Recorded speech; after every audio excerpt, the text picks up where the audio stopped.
আজকে আপনারা পেশেন্ট মনে হয় দুই একজন কেউ আমার শুক্রবার ফোন দিল, আজকে হয়তো ফোন দিবে না, কারণ তাইলে আর অন্যান্য যারা আছে শিখতে আসার কথা আজকে এখানে তো আমি যতটুকু জানি মিনিমাম 30 জন ডেলিগেট হওয়ার কথা মিনিমাম, কিন্তু বৃষ্টির কারণে কিন্তু আসে নাই। আপনাদের 40 প্লাস থাকতো, সব রেডি হয়ে বসে রয়েছে, বৃষ্টির কারণে আসতে পারে বৃষ্টির কারণে আসে নাই, কিন্তু আপনারা কিন্তু সবকিছু উপেক্ষা করে এখানে উপস্থিত হয়েছেন। এটার ফলাফল হয়তো পাবেন যখন আপনারা সবকিছু শিখে চেম্বারে বসবেন তখন। মেডিকেল সিস্টেম খুব মজা। যদি আমরা আপনাকে যদি এখন গুলিস্তান বলা হয় যে আপনি গুলিস্তান সুপার মার্কেট সবচেয়ে বড় বাংলাদেশের, সবকিছু পাওয়া যায়, আপনি যদি ওখানে কখনো যান, আপনাকে সাভার থেকে যাইতে বলা হয়, আপনি যদি আগে চিনে থাকেন সংস্কৃত এটা, তাহলে আপনি কি সহজেই কিন্তু আপনাকে বললে আপনি বিন্দু মতো দিতে পারবেন না, আপনি চলে যাবেন। আপনি যদি কখনো না যেয়ে থাকেন, যদি আপনাকে বলা হয় যে আপনি গুলিস্তান আজকে যাবেন, আপনার মধ্যে একটা দুশ্চিন্তা, একটা কি বলে কোনো কিছুর অভাব কাজ করবে। এই কথাটা সত্য। আমি যেটা বললাম সত্য কিনা? সত্য।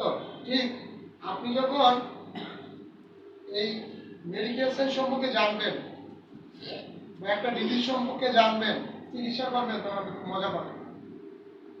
আর একটা মজার বিষয় হলো আমরা মানুষে আমাদের সম্পর্কে আমাদের পড়াশোনা, এটা মজার বিষয় না। সেই জন্য মেডিকেল সায়েন্স শুধু মেডিসিন না। একটা মানুষের যদি তাহলে দুইটা চোখ ছাড়া বাকি সব দিয়ে দিত, কমপ্লিট মানুষ। একবার চিন্তা করে দেখেন, দুইটা চোখ বন্ধ করে কত রাস্তা দিয়ে হাঁটবেন, রাস্তাঘাটে যে পানি কখন যে পুকুর মানে এই যে গর্ত রাস্তাঘাটে পড়ে তো মরে যাবে। যার দুইটা চোখ নাই সে বুঝে যে এটার মর্মতা বা গুরুত্ব কত। এটা বলার অর্থ হইল আমরা কেউ বলে থাকি বা বিশ্বাস করি যে এই শুধু ম্যাথমেটিক্যাল জানলেই হবে, আর কিছু জানা লাগবে না, তাইলে ভালো ডাক্তার হবে। বিষয়টা এরকম না। আপনার একটা হাত না থাকুন, একটা পা না থাকুন, সেটা যদি মনে করেন যে খুব খারাপ অবস্থা, তাহলে আপনি মেডিকেল সায়েন্সের ওই 100 ভাগের 1 ভাগ শুধু মেডিসিন জানলেই বলবেন যে ও আমি ডাক্তার হয়ে গেছি, তাহলে সেটাও সম্ভব না, যদি ওটা সম্ভব না। আজকে আমার আলোচনার বিষয় হলো লিভার। লিভার হইল মানব দেহের দ্বিতীয় বৃহত্তম অর্গান। আমি 9টা ভাগ করছি, 3টা ভাগের নাম লিখছি, বাকিগুলো লিখি নেই, তার কারণ আছে, সেটা আপনারা এখন বুঝবেন। আর সবচেয়ে বৃহত্তম গ্ল্যান্ড বা গ্রন্থি, অর্গানের মধ্যে দ্বিতীয় আর গ্ল্যান্ডের মধ্যে প্রথম। তাহলে অর্গানের মধ্যে প্রথম হলো কি? স্কিন বা ত্বক। আমাদের লিভার কোন কোন অংশে পড়ছে? আমরা অ্যাবডোমেনকে, হোল অ্যাবডোমেনকে বা পুরো পেটটাকে যদি সংস্কৃত বাংলায় বলি 9 ভাগে ভাগ করছি, বা মেডিকেল সায়েন্স 9 ভাগে ভাগ করছি, যেটা বলি না। আমার কথাগুলো যা হবে সেটা মেডিকেল সায়েন্সের কথা, আমার ব্যক্তিগত কোনো কথা না। তাহলে সেটা আমরা হলো right hypochondrium, epigastric region, left hypochondriac region, তারপর হলো right lumbar region, umbilical region মাঝখানে, তারপর হলো লেফট লাম্বার রিজিয়ন, নিচে তিনটা হলো রাইট ইনগুইনাল রিজিয়ন, মাঝখানে নিচে হলো হাইপোগ্যাস্ট্রিক রিজিয়ন, তারপর নিচের বাম পাশে হলো লেফট ইনগুইনাল রিজিয়ন। আমরা কিন্তু অনেক সময় এরকম আমাদের কাছে পেশেন্ট আছে যে আমাদের এই যে একটা কমন অ্যাপেন্ডিসাইটিস, এটা কোথায় হয়? Right inguinal region. আর যদি ডান পাশে হয়, ঠিক আমাদের অর্গানগুলো এই প্রত্যেকটা রিজিয়নে কি কি অর্গান আছে আপনাগুলো জানতে হবে। আপনার কাছে একজন রোগী আসলো, বুকের বাম পাশে ব্যথা, ডান পাশে ব্যথা, বা তলপেটে ব্যথা, তাহলে এখানে কোন অর্গানটা তো তার সমস্যা, তবে আপনাকে ধরতে হবে। আপনি আসলেও ইনভেস্টিগেশন দিয়ে দেবেন, তাহলে আপনি ডাক্তার হিসেবে ইনভেস্টিগেশন দিলেও তো আপনি বুঝবেন। আপনি যদি জানেন, যখন আপনি এটা ডায়াগনোস্টিক সেন্টারে পাঠাবেন তখন কিন্তু বুঝবেন, তার আগে বুঝবেন। তাহলে আমরা প্রথম দিকটার নাম লেখার কারণ ছিল আমাদের লিভারটা হলো right upper abdomen, mid abdomen এবং লেফট আপার অ্যাবডোমেন, এই তিনটা রিজিয়নের মধ্যে আমাদের লিভারটা অবস্থিত।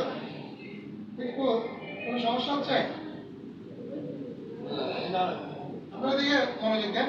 আমাদের লিভারের লোকেশনটা হলো আমাদের right upper abdomen, mid abdomen এবং লেফট আপার অ্যাবডোমেন। এই তিনটা রিজন এর জন্য আমি লিখছি, এর মধ্যে আমাদের লিভার অবস্থিত। এটার ওজন হইল অ্যাবাউট 1500 গ্রাম, প্রায় 1500 গ্রাম, মানে 1.5 কেজি। লোকেশনটা এটা আমরা লোকেশনটা বললাম একটু আগে। তারপরে শেপ, মানে তার আকৃতিটা কিরকম, দেখতে কিরকম। আপনাকে যখন বর্ণনা দেওয়া হয় যে এখানে হয়তো যারা আসে হয়তো আমার সাথে মনে হয় আগে দেখছেন হয়তো বা দুই একজন ছাড়া, বেশিরভাগই অনেকেরই আমার পরিচিত মনে হচ্ছে। তো আপনাকে যারা চিনেন না, আজকে নতুন আসছেন, বা আপনার কাছে যদি কারোর সাথে কথা হয় যে আমাদের আজকে যে লিভার সম্পর্কে পড়াইলো ওই স্যারের নাম কি, একটু বর্ণনা দেন, আমি মনে হয় চিনবো। কিন্তু নামটা হচ্ছেন আপনার পরিচিত, আপনি কি করেন? বলবেন যে একটা চশমা পরে আসছে, একটু শ্যামবর্ণের, হাঁটা দাঁড়িয়ে আছে, ছোট ছোট, এরকম বর্ণনা দিবেন না? ঠিক লিভার দেখতে কিরকম? কুড়াল আপনারা চিনেন নাকি? কুড়ালের গল্প শুনতেন ছোটকালে। কুড়াল এই কাঠুরে গাছ কাটতে যে পুরো পানিতে পড়ে গেছিল, পরে সে স্বর্ণের উপর করে ঘুরে পেয়েছে, তাই না? সেই কুড়ালের আকৃতি দেখতে অনেকটা কুড়ালের মতো। তারপর এর রংটা কিরকম হবে? পিঙ্কিশ ব্রাউনিশ কালার, দেখতে অনেকটা কি হবে? ব্রাউন মানে কি? বাদামি। আপনি ছোট যদি আপনারা আজকে পর্যন্ত করে থাকেন, ইংলিশে 26টা লেটার বা বলে, তাই না? A brown quick Fox jump over the lazy dog, এই সেন্টেন্সের মধ্যে কি আছে? 26টা লেটার বা বলা আছে। এই ব্রাউন মানে হলো বাদামি। মনে রাখার জন্য একটি গল্প করা। আমরা মানুষ হিসেবে সাধারণত একটু গল্প বা আনন্দের বিষয়গুলো আমাদের স্মৃতি অনেক বেশি কাজ করে। এই জন্য আমি চেষ্টা করছি আপনাদের যাতে যে লিভার পড়াচ্ছি তার সাথে যে গল্পগুলো আমরা জানি অথবা যে বিষয়গুলো আমাদের স্মৃতি অনেক বেশি দাগ কাটে সেই বিষয়গুলো বলার জন্য। পিঙ্কিশ মানে হলো গোলাপি, দেখতে অনেকটা গোলাপি এবং বাদামি বটে। আর আমরা যদি লিভার কেউ ধরে থাকেন, বাংলায় বলে যকৃৎ, হ্যাঁ, অনেকটা ভঙ্গুর, ধরলে যদি এক মাথা ধরেন আরেক মাথা মনে হচ্ছে ছিঁড়ে পড়ে যাবে। আমরা যদি কুরবানি দিয়ে থাকেন অথবা সচরাচর আমরা অন্তত যেটা করে থাকি সেটা হলো মুরগিও তো জবাই করে খাই, তাই না? সেক্ষেত্রে আপনারা ওটা ধরে দেখবেন, মানে ভঙ্গুর, এক পাশে ধরবেন আর একটা মানে পুরোটা মনে হচ্ছে বাকি অংশটা ছিঁড়ে পড়ে যাচ্ছে, যেন বলছে ফ্রায়াবল, মানে ভঙ্গুর। এখন এই লিভারের কাজ কি? লিভারের মেইন কাজ হলো বাইল উৎপাদন করা, বাংলা হলো পিত্ত উৎপাদন করা এবং এটা কি বের করে দেওয়া। আর হলো এক্সক্রিশন অফ বিলিরুবিন। এই বিলিরুবিনটা উৎপাদনের কোথায়? আমাদের শরীরে যখন জন্ডিস হয় তখন কিসের মাত্রা বেড়ে যায়? বিলিরুবিনের মাত্রা বেড়ে যায়। নরমাল লেভেল 0.2 গ্রাম পার ডেসিলিটার। যদি এর চেয়ে বেশি হয় তাকে আমাদের বলবো কি তার জন্ডিস হয়েছে অথবা তার লিভারে কোনো সমস্যা আছে। তাহলে খালি পরীক্ষা করতে দেওয়া লাগবে, পরীক্ষা ছাড়া বুঝতে হবে না তার জন্ডিস হয়েছে। কিভাবে বুঝবেন? প্রস্রাব বলে দাও। এখন সেটা তো আপনি এখন দেখা সম্ভব আমাদের কারো, এখন সবার সামনে কি প্রস্রাবটা হলে সম্ভব? সম্ভব না। আমার চেম্বারে টয়লেট নাও দেখতে, সবার চেম্বারে কি টয়লেট আছে নাকি? তাহলে কি করবে? কিভাবে বুঝবে? আমাদের চোখের যে স্ক্লেরা বা সাদা অংশ এটাতে কি হয়ে যাবে? ইয়েলো কালার হয়ে। তারপর কি করবে? কোলেস্টেরল। সবচেয়ে বেশি কোলেস্টেরল আছে কোথায়? কোন খাবারে সবচেয়ে বেশি কোলেস্টেরল আছে বলতে পারবেন কেউ? হ্যাঁ, না,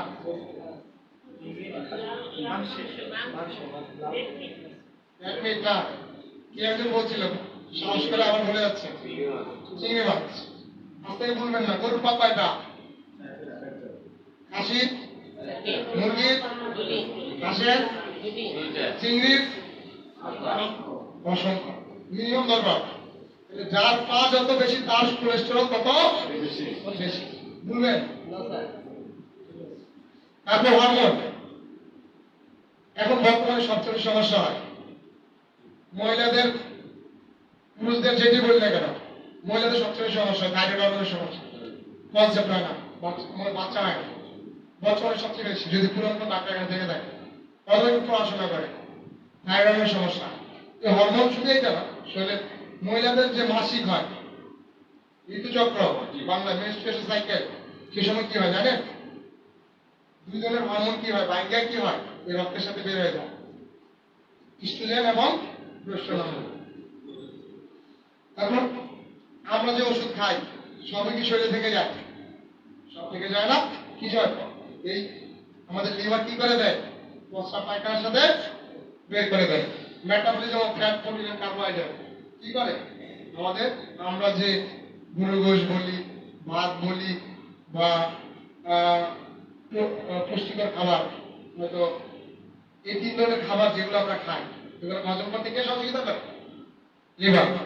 আমরা সকালে অনেকে খাই আসি না, সে দুপুর 12টা বাজে খাবে, যদিও আপনাদের এখানে আপনার নাস্তার ব্যবস্থা করছে, এতে কিছু অনেক গল্প শুনছেন না, যে সে কিছু খায় না, সকালে 10টা রুটি, একটা মুরগি, 10টা ডিম এরকম খায় আর কি, অনেকে আছে। বিষয়টা হলো আমরা অনেকক্ষণ সময় ধরে খাই না। লিভার কি করে? আমরা আমরা যদি আমরা অনেক সময় অনেক ক্ষুধা লাগে, যদি আমরা এই সময় কি করি, যদি একটা গাজর খাই, গাজর তো সবাই চিনে, গাজর যদি খাই তারপরে আপনার অনেকক্ষণ ধরে ক্ষুধা লাগবে না, পিপাসা লাগবে। লিভার যে কাজটা করে, আমাদের খাবারগুলো থেকে গ্লুকোজ, আমরা কিন্তু রোগীদেরকে দুর্বল হলে বলি বা ডায়রিয়া হচ্ছে বলে তুমি গ্লুকোজ খাও, বাজারে কিনতে পাওয়া যায়, তাই না? রোগীদের প্যাকেট যে বলে খেয়ে বলে দুর্বলতা কেটে যাবে, কিন্তু সেই সময় যখন বলবো তখন আমরা বলি, কিন্তু তার আগে যখন এখন সেমিনার, সেমিনার থেকে বের হয়ে যে দোকান থেকে কিনে খাবেন সম্ভব না। লিভার কি করে? এই গ্লুকোজটাই গ্লাইকোজেনের রূপে সঞ্চিত করে রাখে, জমা করে রাখে, এবং সেই কারণে আমরা কি হয় অনেকক্ষণ পর্যন্ত সেই এনার্জিটা পাই। এই লিভারের কাজ, অনেক কাজ আছে, মোটামুটি এই কাজগুলো সবচেয়ে বেশি লিভারের। এখন আমাদের পুরো হ্যান্ডলাইন ছিল লিভার ক্যান্সার। আমি ইচ্ছা করলে আপনাদেরকে লিভার ক্যান্সার থেকে শুরু করতে পারতাম, কিন্তু আমার কাছে আপনি কিছু বিষয় জানবেন, কিছু বিষয় জানবেন না, প্রত্যেকটি থেকে যাবে, সে তাহলে আপনাদের কাছে খারাপ লাগবে আর আমার কাছে খারাপ লাগবে যে আমি আপনাদের কিছু দিতে পারলাম, তাই না? এই জন্য মূলত আমি চেষ্টা করছি যে অত লিভার সম্পর্কে যাতে আপনাদের কোনো কিছু জানার বাকি না থাকে। আমি যে বিষয়টা বাকি রাখছি, কেন জানি সে বিষয়টা সবার আগে শেষ করে ফেলছি, আমার আগের বক্তা সেটা শেষ করে ফেলছি, মেডিসিন কি দিতে হবে না দিতে হবে, ঠিক আছে? এখন আমরা ক্যান্সার কাকে বলে বলতে পারবেন আপনারা? কেবল ক্যান্সার হলে মূলত কি হয়?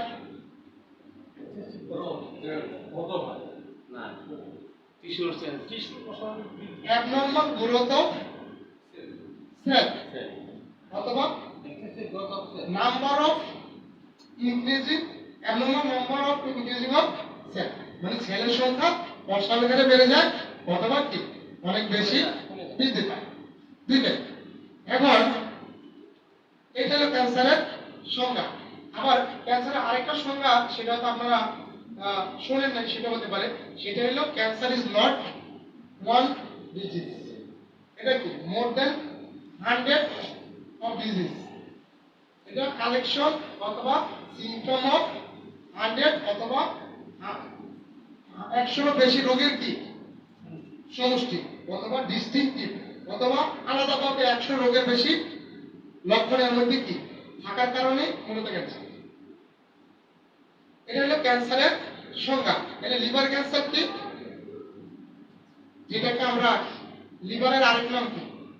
আপনারা যখন কোনো ইনভেস্টিগেশন করতে দিবেন, কোথায় বেশিরভাগ জায়গায় লিভার লেখা হ্যান্ডলাইন লেখা থাকে, বাট কমার্সে যখন লেখা থাকে তখন কিন্তু লিভার লেখা থাকে না, তখন তো লেখা থাকে হেপাটিক ক্যান্সার বা হেপাটিক প্রবলেম। লিভার ক্যান্সারটা আপনি করে বাবা এত পুরো চিত্রটা মনে রাখেন, আমি আমার খুব বেশি ভালো রাখতে পারি। একটা মানুষের সব গুণাগুণ থাকতে চাইলে তো আসলে মানুষ অনেক বেশি অহংকারী হয়ে যায়। দেখার সাথে কথা বলি করে বিষয়টা আমাদের একটু ভালো কাজ করতে হয় না? স্যার প্রজেক্টরের টোটাল ফাইলটা রেডি করতে পারেন না ব্যস্ততার কারণে, মানে উনি অনেক কিছু রেডি করতে, এটা মানে আমরা পারিনি। তো ওটা আজকে প্রজেক্টর হওয়ার কথা ছিল। আচ্ছা, দুঃখিত, নেক্সট হবে ইনশাআল্লাহ।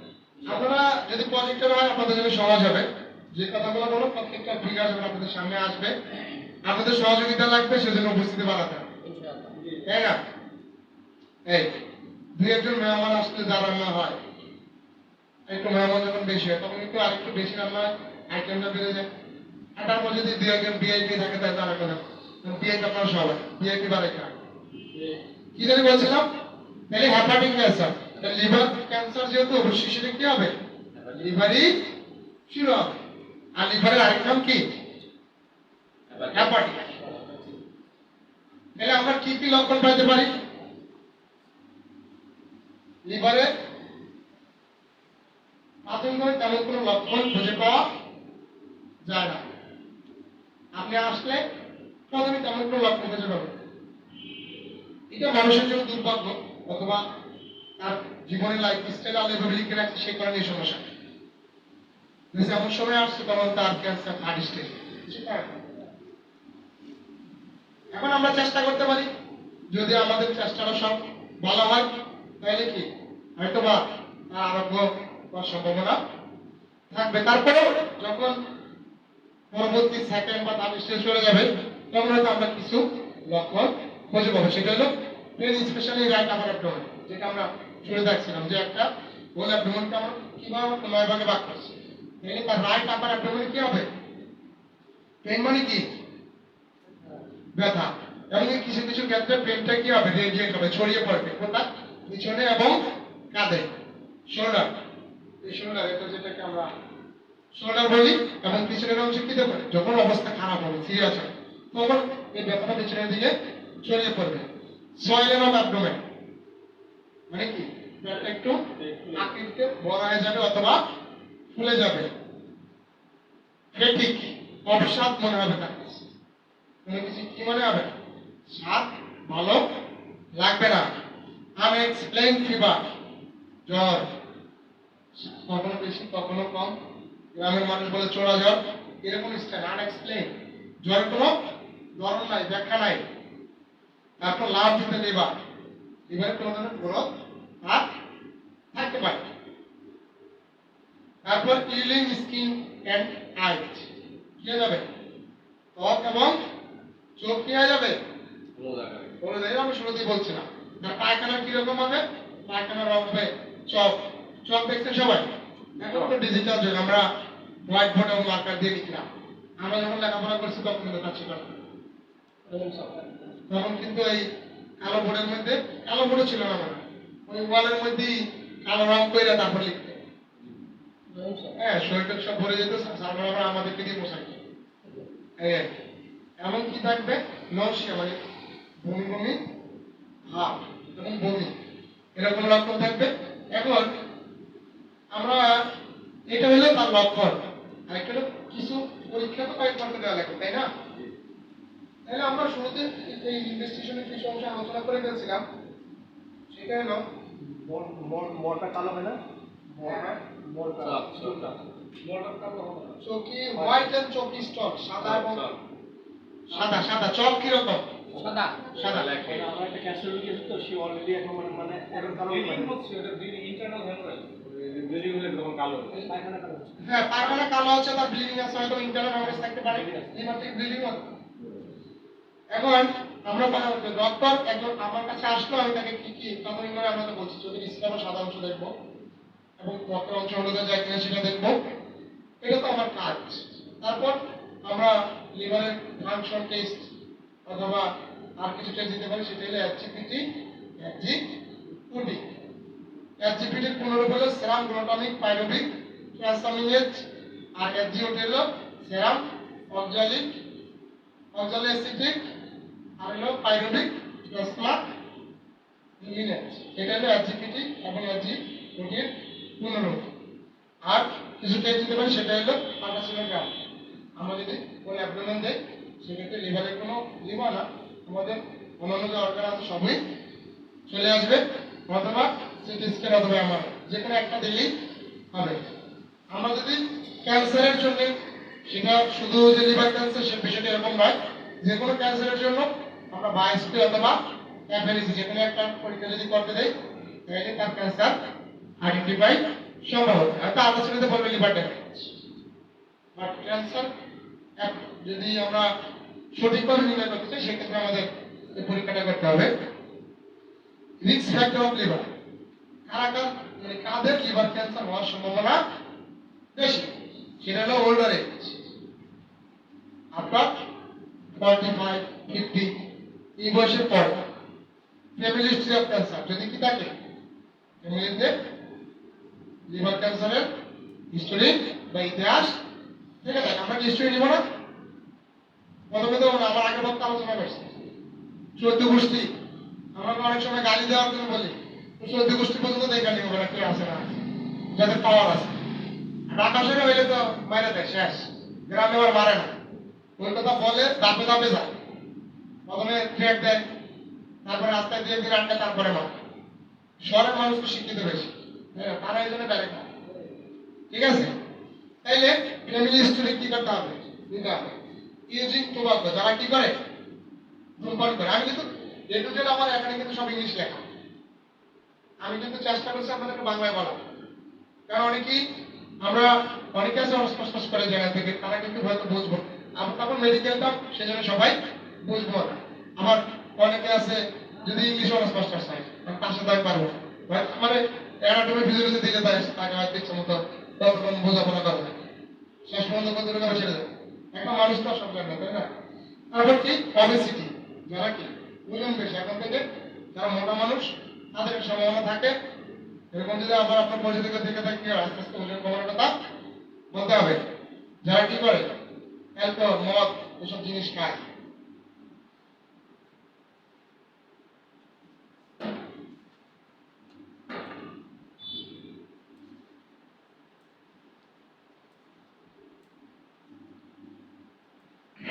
তারপর কি কি কারণে লিভার ক্যান্সারটা হতে পারে, যদি কি থাকে কারণ হিস্টোরিতে হেপাটাইটিস বি অথবা হেপাটাইটিস সি ভাইরাসের আক্রান্ত আগে ছিল।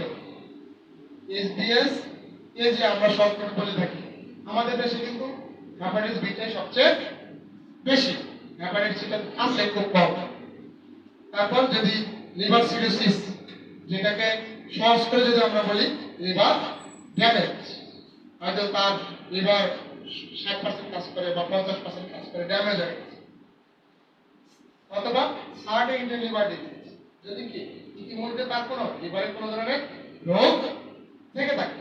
ডায়াবেটিস, যদি কারো ডায়াবেটিস থাকে সেক্ষেত্রে তার লিভার মানে লিভার ক্যান্সার হওয়ার সম্ভাবনা বেশি। ফ্যাটি লিভার ডিজিজ, যদি কি লিভারে চর্বি জমে যায়, বর্তমানে খুব বেশি। আমরা বর্তমান জেনারেশন ফাস্টফুডে খুব বেশি অভ্যস্ত, ফাস্টফুড না খাইলে ঘরের বউ নাকি চলে যায়, গার্লফ্রেন্ড বয়ফ্রেন্ড তো যাইবে, কারণ ওইটা ছাড়া তো গার্লফ্রেন্ড বয়ফ্রেন্ড থাকবে না, নাকি? আশি পাচ্ছে তখন তো খোঁজ খবর নিলে তো অনেকেই সবাই আছে, তাই না? হ্যাঁ, গার্লফ্রেন্ড বয়ফ্রেন্ড থাকলে ফাস্টফুড খাওয়াইতে হবে, না হলে বলবে তুমি ব্যাকডেটেড, দরকার নাই। এক্সেসিভ অ্যালকোহল কনজাম্পশন, যদি আমরা কি করি অনেক বেশি অ্যালকোহল খাই। এখন তারপর অ্যাডভাইস, রোগীকে কি কি আমরা পরামর্শ দেব, আসলাম ওষুধ দিয়ে দিলাম ভালো হয়ে যাবে? রোগীর কোলেস্টেরল লেভেল বেশি, বলবে যে চিংড়ি মাছ বেশি করে খাবেন, গরু গোশ বেশি করে খাবেন, আপনার ওষুধ কাজ করবে? করবে না। যারা দরকার আছে অ্যানাটমি ফিজিওলজি প্যাথোলজি, হ্যাঁ আমার তো মনে হয় জানা দরকার নেই, কেন? আমি তো আপনাদের জানি, আপনাদের সামনে বলে দরকার নেই। Fast food must be avoid. তাইলে এই যে হোটেলে যে কি জানি কয় গিরি, এই যে জার্মান গ্রিল আছে না, ওইসব খাবেন? হ্যাঁ, জার্মান গ্রিল, ফাস্ট, তারপর কি জানি কয় নান রুটি না, পিজা এইসব খাবেন, বার্গার খাবেন, সমস্যা নাই, এগুলোকে ফাস্ট ফুড বলে না, তাই না? খাইতে যায় আমরা ডাক্তার আমার মানুষকে পরামর্শ দিতে খুব পছন্দ করি, নিজেরা মানতে রাজি না। Excessively irregular food must be avoid. কি অতিরিক্ত খাবার খাওয়া যাবে না। কি কম খাবার খেতে হবে? 2 ভাগ, 1 ভাগ খাবার, 1 ভাগ পানি, আর 1 ভাগ কি খালি। সব দিকে কি করতে হবে, ঠিক রাখতে হবে, কিছু পানিও খাইতে হবে। আরেকটা বিষয় আমাদের সমস্যা, লিভারের সাথে কিন্তু আপনার হজমের কিন্তু বিশাল একটা সম্পর্ক। সেক্ষেত্রে আমরা যেটা ভুল করি, পানি থেকে খাবার আগে খাবে, খাবার চলাকালীন বা খাবার যখন আমরা খাই তখন কেউ পানি খাবে না, মিনিমাম আধা ঘন্টা, আর যদি কম তাহলে 20 মিনিট 15 মিনিট, এরপর যদি আপনার খাবারটা খান এবং টাইম মতো খান, সেক্ষেত্রে কিন্তু আমরা লিভারে অনেক জটিলতা থেকে বেঁচে থাকতে পারবো। Excessive physical and mental work, অতিরিক্ত শারীরিক এবং মানসিক পরিশ্রম কি করতে হবে? বাদ দিতে হবে। ডিউরিং ব্লাড ডোনেশন অথবা ইনটেক, যখন আমরা কি করব, যখন কোনো কাউকে ব্লাড দেই অথবা নেই, তখন কি করতে হবে?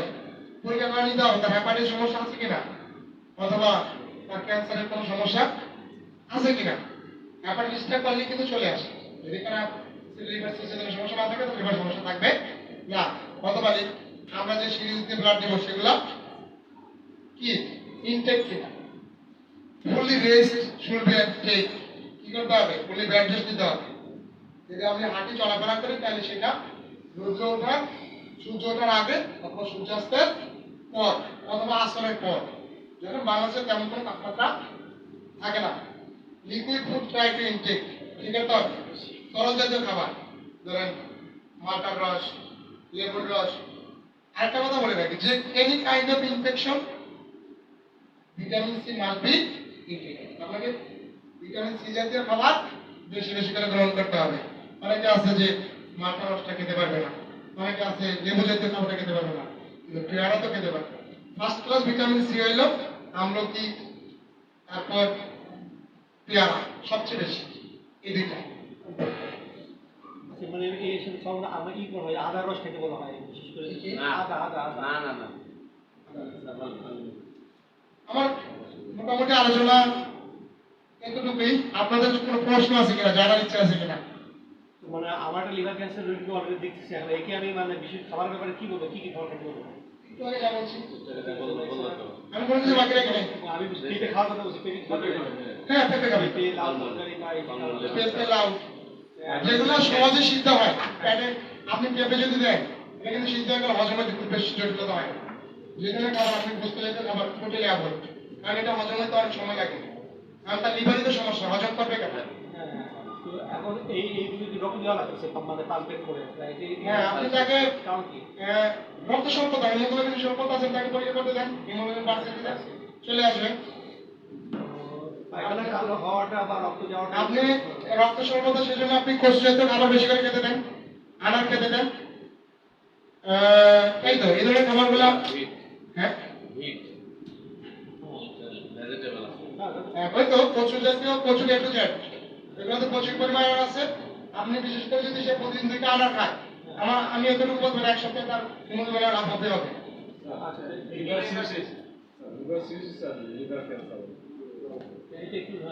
এইটার মধ্যে তফাৎটা হলো লিভার সিরোসিস, কিন্তু আগে লিভার সিরোসিস হইলে কিন্তু পরবর্তী লিভার ক্যান্সার, ফার্স্টে কিন্তু লিভার ক্যান্সার আগে ড্যামেজ হবে।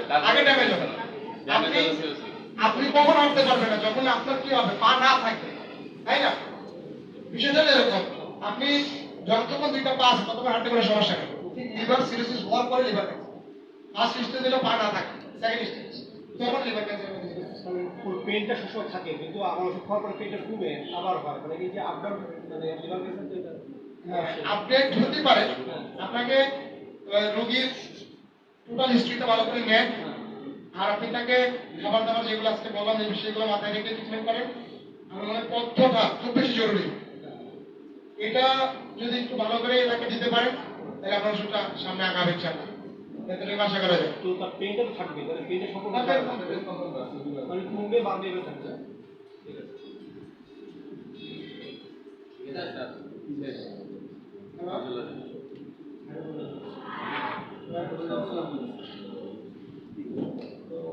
একটু পরে কথা বলবো না, আশা করা যায়। এখানে বলছে আপনি আসছেন তো ফ্যাটি লিভারটাকে কয়েকটা গ্রেডে ভাগ করা যায়। ফ্যাটি লিভার 3টা, ক্যান্সার এবং ফ্যাটি লিভার 3টা, ফার্স্ট, সেকেন্ড, থার্ড। এটা টোটালি নির্ভর করে আপনার কি পরিমাণ লিভারে চর্বি জমছে, সেটা হলো ফ্যাটি লিভার ক্ষেত্রে। আর লিভারের ক্ষেত্রেও, ক্যান্সারের ক্ষেত্রেও ঠিক তাই, আপনার কি পরিমাণ সেল বৃদ্ধি পাইছে এবং কতটুকু অংশ জুড়ে বৃদ্ধি পাইছে সেটার উপর ফার্স্ট, সেকেন্ড, থার্ড গ্রেড হয়। পরিমাণটা কেমন বলে ওইটা তো ওইটা আপনাকে, ওইটা আপনি ডায়াগনোস সেন্টারে পাঠিয়ে দিলে আপনাকে গ্রেড নির্ধারণ করে দিতে। পরিচিত এক পেশেন্ট লিভার ড্যামেজ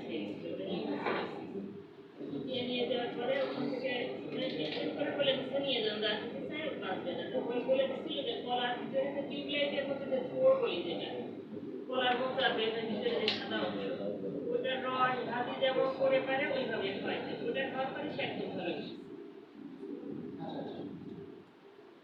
বিষয়টা হলো আপনারা যদি ফিলোসফিক্যাল চিকিৎসা করে এবং এই যে সবার অভিজ্ঞতা হলো যে আমরা একজনের সাথে আসতে আপনারা যে আলোচনা শুনেছেন সংক্ষিপ্ত আলোচনা আপনারা শুনে ফেলেন মাত্র আধা ঘন্টা আর শ্যামল কুমার স্যার বছরের পর বছর এখনো উনি গবেষণা করেছেন আর আপনারা আধা ঘন্টা সেই মানে ফিলোসফি যদি শেষ করে দেন তাহলে তো আর হবে না আপনাদেরকে সে বিষয়গুলো ভালোভাবে জানতে হবে তাহলে আপনার চিকিৎসার ক্ষেত্রে কিছু প্রশ্ন আসতে আসতে সেগুলো আসবে না এটা প্রাথমিক প্রশ্ন একেবারে লিভার যদি 70 আপ ড্যামেজ হয়ে যায় তাহলে কি সেটা ভালো হওয়ার কোনো ইয়ে আছে আমার মতে? হতে পারে যদি আপনার ট্রিটমেন্ট ঠিকঠাক হোমিওপ্যাথি এটা বিশ্বাস করেন